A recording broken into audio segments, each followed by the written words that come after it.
Very profound story. Two men, both seriously ill, shared the same hospital room.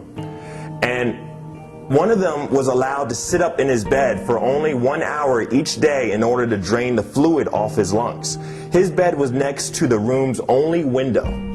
The other man, his roommate, had to lay flat on his back at all times.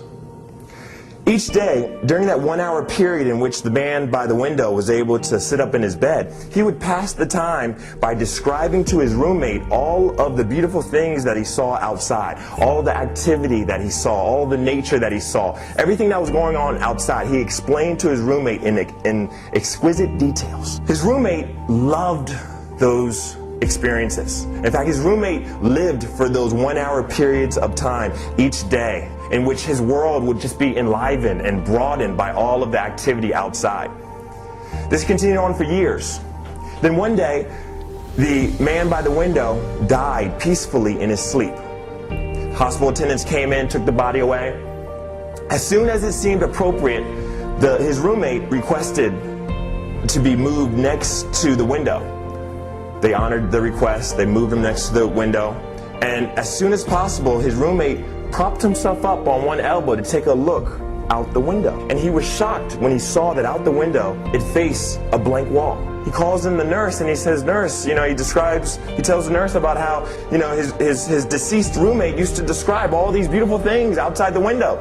The nurse said that actually that roommate was blind and he could not even see the blank wall outside the window. He asked the nurse, "I wonder what would have compelled him to describe such beautiful things?" The nurse said, "Oh, he's such a positive guy. I'm sure he just wanted to encourage you.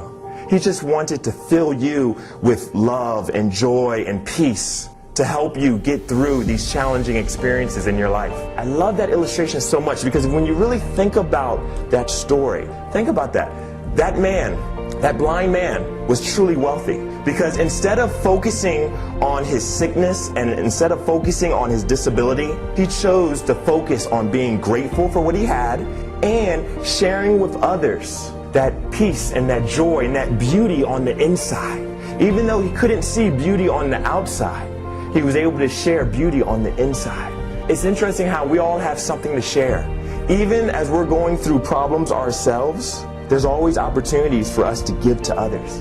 And really, true success and true wealth in life is about sharing with others. It's amazing how, as we focus on filling other people up, our cups stay full. Because as we give to other people, we confirm to ourselves that we have more than enough. We confirm to ourselves that we have an abundance.